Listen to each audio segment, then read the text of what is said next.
The doctor didn't look at her when he said it. That was the part Phoebe Langston remembered most, not the words themselves, not the careful clinical language about scar tissue and fallopian tubes and statistically unlikely outcomes. She remembered that Dr. Merritt kept his eyes on the clipboard. He adjusted his pen. He recapped it. He uncapped it again. And somewhere in the middle of all that fidgeting, he told her that she would never carry a child. She was 26 years old. She had driven herself to the appointment because her mother said she was probably overreacting. She drove herself home too.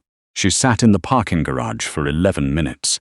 She counted without meaning to, and then she started the car and merged onto the freeway and didn't cry until she was standing in her own kitchen, still wearing her coat, staring at the coffee maker like it had personally wronged her. That was a Tuesday. By Friday, her mother knew. By Saturday, her fiancé Kenneth had needed space to process. By the following Thursday, Phoebe came home to find half the closet empty and a note on the kitchen counter that said he was sorry, that he'd always imagined having a family, that he hoped she understood. She understood perfectly. What she hadn't understood, what she couldn't have predicted in any version of her life, was what her father would do with that information. Theodore Langston was not a cruel man exactly. He was a practical one, which in certain lights looked identical. He ran a mid-size importing business out of Charlotte, wore the same brand of khakis he'd bought since 1987, and had spent the better part of Phoebe's childhood teaching her that everything in life was a transaction. You gave something.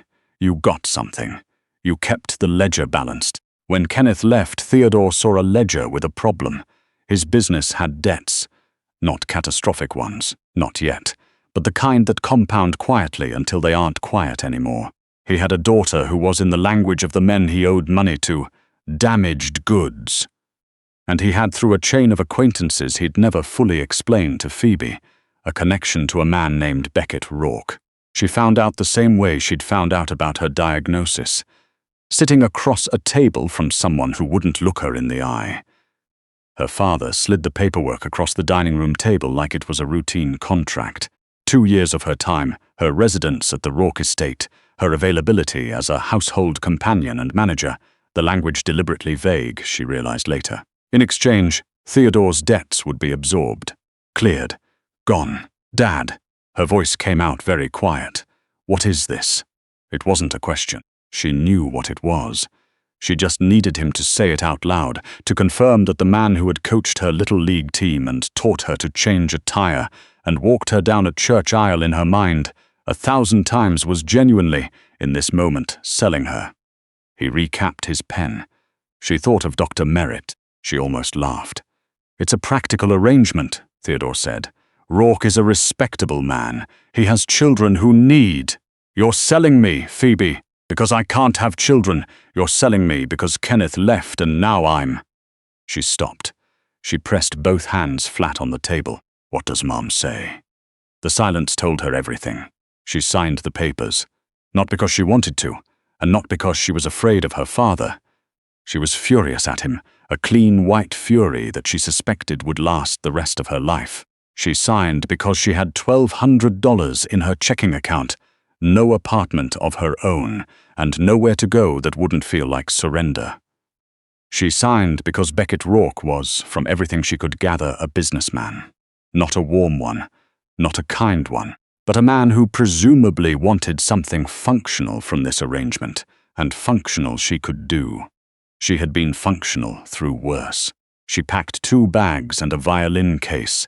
She'd played since she was 7, and no contract her father signed could take that, and she got into the black car that arrived at 6 a.m. on a Monday morning, and she did not look back at the house. She refused, on principle, to give it the satisfaction. The Rourke estate sat 40 minutes outside the city, at the end of a private road lined with oak trees so old they formed a canopy overhead, and Phoebe's first thought, arriving in the grey November light, was that it looked exactly like the kind of place where someone would be quietly miserable. Her second thought, stepping out of the car, was that someone was watching her from the upstairs window. She counted 4 faces, 4 children, pressed against the glass like a row of small, suspicious owls. A woman in her 60s met her at the door, Mrs. Aldrich, the housekeeper, who had the expression of someone who had seen many things and been impressed by none of them. She showed Phoebe to a room on the second floor, explained the household schedule with the efficiency of a military briefing, and left her with a single piece of unsolicited advice. The children will test you. Every companion before you has left within a month. I'm telling you this not to frighten you, but so you're not surprised when it happens. Phoebe set her violin case on the bed. What happened to the last one? Mrs. Aldrich paused at the door. She made the mistake of trying to be liked. Then she was gone. Phoebe sat on the edge of the bed for a moment.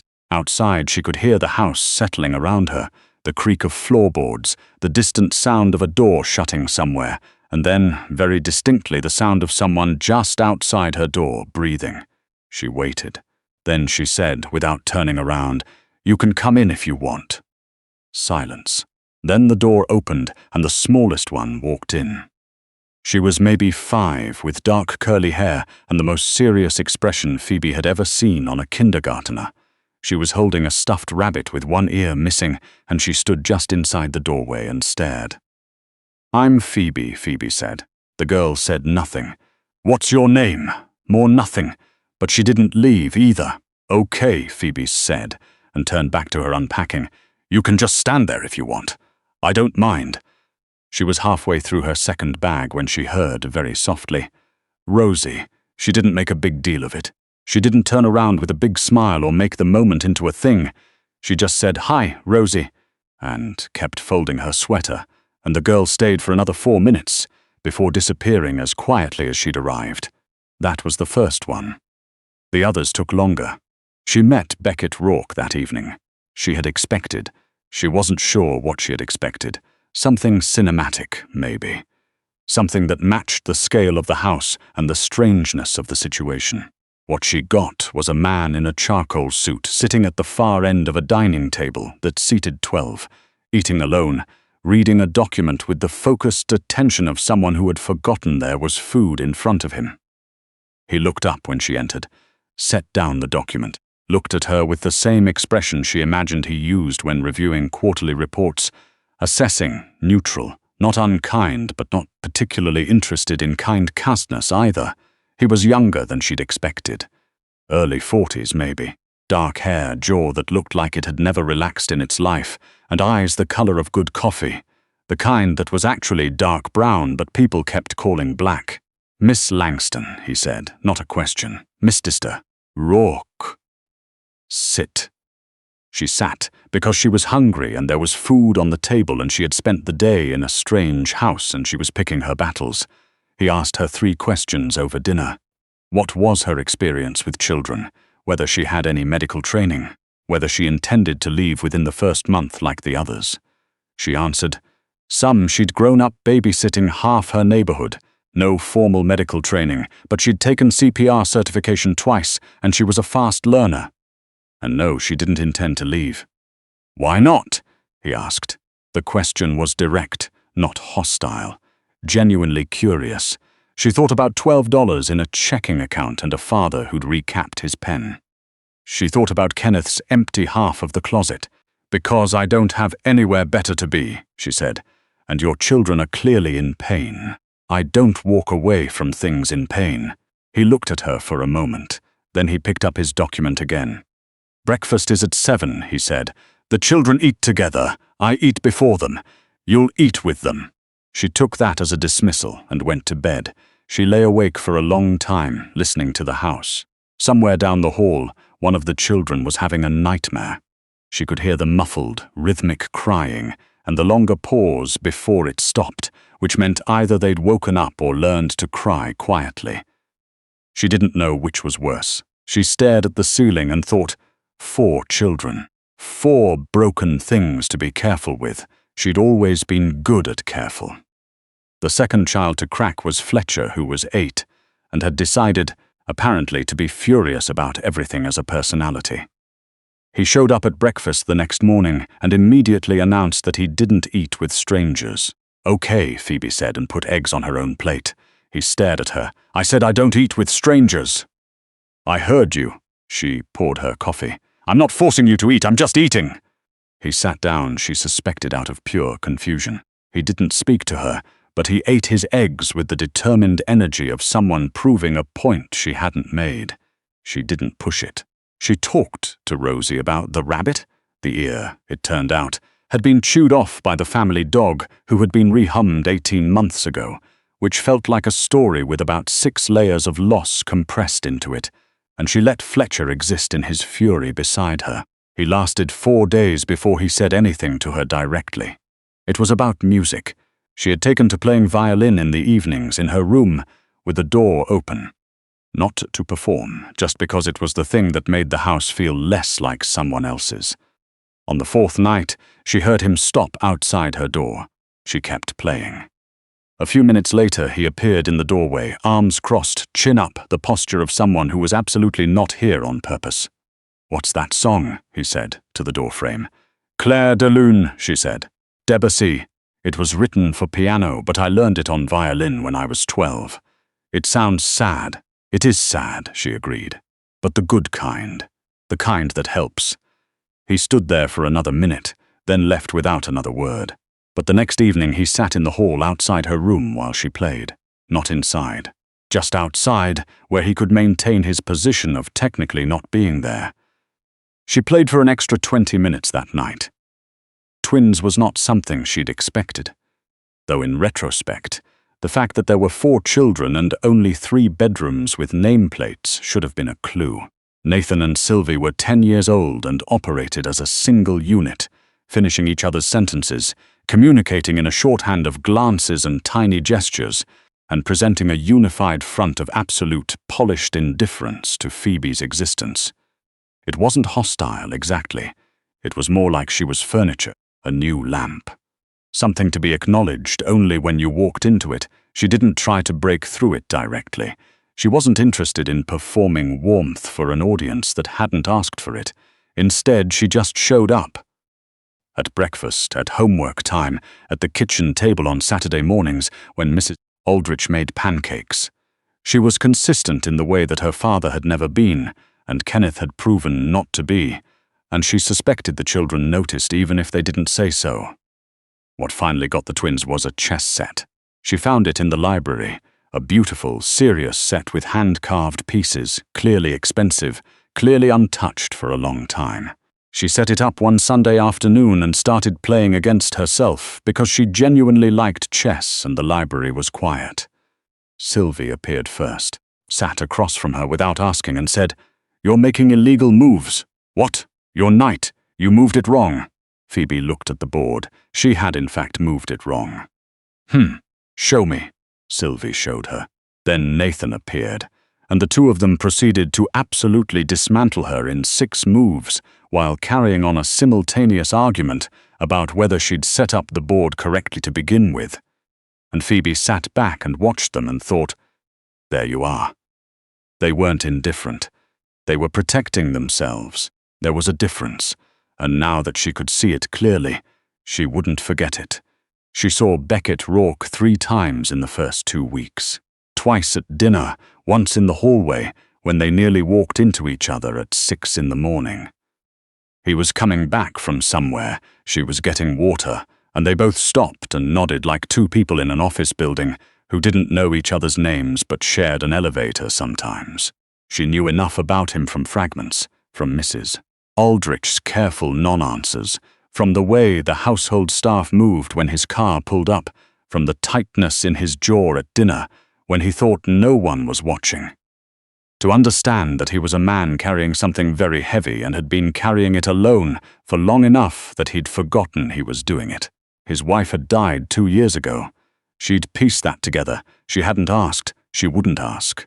But she noticed that the children never mentioned their mother in his presence, and she noticed that he never put a photograph of himself in any common room in the house.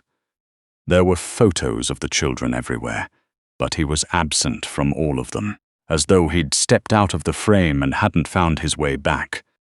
She thought about that sometimes, when she was lying awake. The month turned, and she was still there. Mrs. Aldrich mentioned this with something that might, in a different face, have been surprise. Phoebe had stopped measuring time in days and started measuring it in smaller things. The first time Fletcher asked her to play a specific song, Somewhere Over the Rainbow, which she played on violin while he pretended to be doing homework. The first time Rosie climbed into her lap without being invited. The afternoon Sylvie taught her the correct way to set up a chessboard and seemed genuinely offended on Phoebe's behalf by how no one had taught her sooner. Nathan was last. Nathan was careful in a way that made her heart ache a little, because he was 10 years old and already so careful. He watched before he moved. He assessed. He reminded her more than she liked to admit of herself at that age, after she'd learned that warmth could be taken back. She didn't push, she showed up. She was consistent. He came to her on a Wednesday evening, holding a science project on the water cycle that was due the next morning and was, by any honest measure, a disaster. "I need help," he said. The words seemed to cost him something. "Okay," she said. She cleared space on the kitchen table. "Show me what you have." They worked until 10 o'clock. She didn't do it for him. She asked him questions until he worked it out himself, and then she said, "You did that," when he got the answer and meant it. When he left to go to bed, he paused at the kitchen doorway. "Thank you," he said. Formal. Careful. "Any time," she said. "I mean that literally, any time." He nodded. He left. She sat at the kitchen table alone for a few minutes and let the quiet settle around her. Then Beckett Rourke walked in. He clearly hadn't expected her to be there. He stopped. He was in a white dress shirt with the sleeves rolled up and the collar open, and he looked, she thought, like a man who had been in meetings for 13 hours and had very little left. "Miss Langston," he said. "I was helping Nathan with his science project," she said. "I'll get out of your way. You don't have to." He moved to the cabinet, got a glass, filled it with water. He stood at the sink with his back to her for a moment. Then he turned around, leaned against the counter, and looked at her in a way that was different from the quarterly report look. "Mrs. Aldrich says the children are different," he said. "They're adjusting," she said carefully. "She says Fletcher's plays chess with the twins now." "I don't play chess," she said. "I'm terrible at it, actually. Your daughter informed me of this. But I introduced the idea, so I'm taking partial credit." Something shifted in his expression. It wasn't quite a smile. She wasn't sure his face knew how to do that anymore, but it was adjacent to one, the jaw loosened by a degree. "Why are you still here?" he asked. The same question he'd asked at dinner the first night. She thought about it differently now, though. 2 weeks ago, she'd answered from a place of having nothing. That wasn't quite true anymore. "Because your kids need someone consistent," she said, "and I'm good at consistent." He looked at her for a long moment. Then he nodded, once, and she took that as her signal and said good night and went back to her room. She lay awake again, but it was a different kind of awake this time. It started slowly. He came home earlier some evenings. He asked, at breakfast one Saturday, whether Rosie was still having nightmares. It had been a week since Phoebe had started leaving the hallway light on and cracking Rosie's door an extra 2 inches, and the nightmares had slowed. He had noticed. He had been listening. He appeared at the kitchen table one Sunday when the children were doing homework and Phoebe was drilling Nathan on multiplication tables, and he sat down at the end of the table with his laptop. And no one made a big deal of it. And for an hour, there were 5 of them in the same room doing ordinary things together. Rosie reached over without looking and patted his hand. He looked down at her hand on his like he wasn't sure what to do with it. Then he very carefully turned his hand over and held hers back. Phoebe looked at her multiplication cards and felt something shift quietly in her chest. She didn't name it. She wasn't ready to name it. What she wasn't prepared for was her father. Theodore Langston showed up at the estate on a Tuesday afternoon in December, unannounced, with the energy of a man who had rehearsed something and was determined to deliver it. He had, she gathered from the fragments he gave her in the sitting room, where Mrs. Aldrich had reluctantly placed him, a new arrangement to propose. His debts were worse. There was more money needed. He had spoken to someone who had spoken to someone, and if Phoebe could simply extend her agreement, if she could stay another 2 years beyond the original terms. "No," she said. He blinked. "Phoebe, no." She stood up. "I'm not a transaction, Dad. I know that's hard for you to understand, but I'm going to need you to try. Your situation here isn't exactly." "My situation here," she said, "is mine. I'm not extending anything. I'm not renegotiating anything. And if you come back here without an invitation, I will ask Mr. Rourke's security team to remove you." She had not at this point specifically discussed security teams with Beckett Rourke. But she said it with enough certainty that her father believed her, which was what mattered. He left. She stood in the hallway afterwards and breathed, in through the nose, out through the mouth, the way her violin teacher had taught her before recitals. The trick, Miss Harlow had always said, is to breathe like you mean it. She meant it. She was still standing there when Beckett appeared at the end of the hall. He looked at her, at the door, back at her. "That was my father," she said. "I know. A beat. I heard." She processed that. "How much did you hear?" "Enough." He walked toward her slowly and stopped a few feet away. "You didn't have to handle that alone, I know." She looked at him. "I wanted to." He studied her face, really looked at her. She felt for the first time since she'd arrived, or maybe the first time she'd let him. And then he said something she hadn't expected. I didn't know what he'd done, how he'd approached this. His voice was quiet and even. "I thought it was an agency arrangement. I didn't know the terms." She was quiet for a moment, she asked, not accusatory, genuinely asking. "I'd like it to," he said, "if you'd let it." She had not planned to fall in love with Beckett Rourke. She was fairly certain no reasonable person could plan something like that. The specific gravity of a man who was trying, haltingly and imperfectly, to find his way back from grief. The way he looked at her across the dinner table when the children were arguing about something, and she was trying not to smile. The evening she overheard him reading to Rosie, and she stood in the hallway outside the door and didn't move for 4 minutes.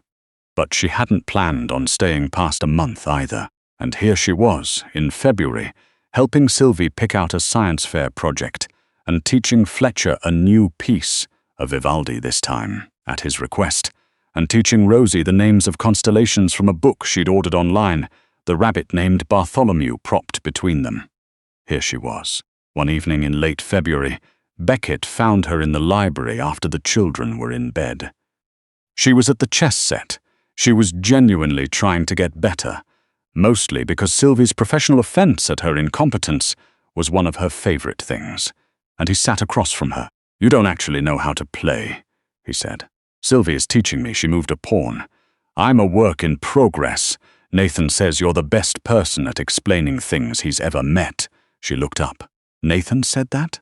He said, and I quote, "That you explain things like you actually want him to understand them, not like you want him to think you're smart." Something tightened in her throat. She looked back at the board. "He's remarkable," she said. "They all are. You should hear Fletcher play. He's going to be extraordinary. And Sylvie has a mind like a scalpel. And Rosie." She stopped. "Rosie is the bravest person I've met in years, and she's 5. He was quiet for a moment. "I don't know how to be what they need," he said. The words came out stripped of everything. No distance, no composure, just true. "I know what I'm supposed to do. I can provide everything they need. But they needed something I didn't know how to give." "You're giving it," she said. "It looks different than you think it does. You held Rosie's hand at the kitchen table and she fell asleep that night in under 10 minutes for the first time in months. You came to the science fair. You remembered that Fletcher hates ketchup. It doesn't have to be big.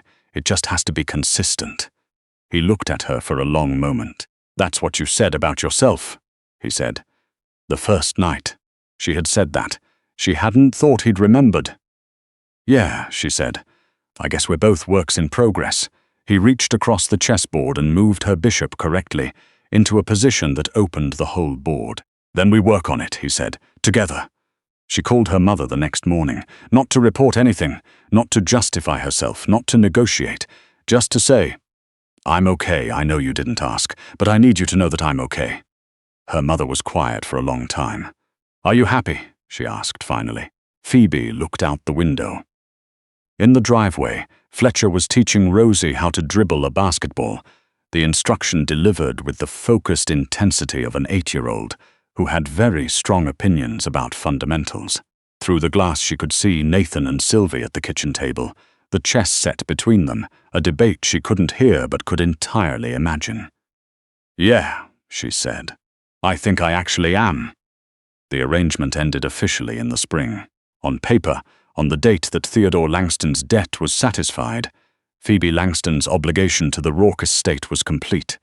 She packed nothing. She wasn't going anywhere. Beckett found her on the back porch that evening, watching the kids chase fireflies in the yard. Early for fireflies, really, but there they were, and he stood beside her without saying anything for a while. "The contract is done," he said. "I know. So anything that comes next would be." "A choice," she said. "My choice? Yes." She watched Rosie catch a firefly in her cupped hands and carry it with absolute reverence across the lawn to show Fletcher, who actually stopped being too old for things for 5 entire seconds and leaned in to look. "I'd like to stay," she said. "For the kids." A pause. "Just the kids?" he asked. She looked at him. He was looking at the yard, jaw still slightly too set, but there was something around his eyes that she'd learned to read by now, something that was asking. "No," she said quietly. "Not just the kids." He nodded. He reached over without looking, the way Rosie had reached for his hand at the kitchen table months ago, and he found hers. They stood there until the fireflies faded and misses. Aldrich called the children in for dinner, and Rosie ran up the porch steps and stopped when she saw them standing there, their hands linked, and looked up at Phoebe with that serious 5-year-old face. "Are you staying?" she asked. Phoebe crouched down to her level. "I'm staying," she said. Rosie considered this with the gravity it deserved. Then she nodded once, tucked Bartholomew under her arm, and went inside. The screen door banged shut. Beckett's hand didn't move from hers.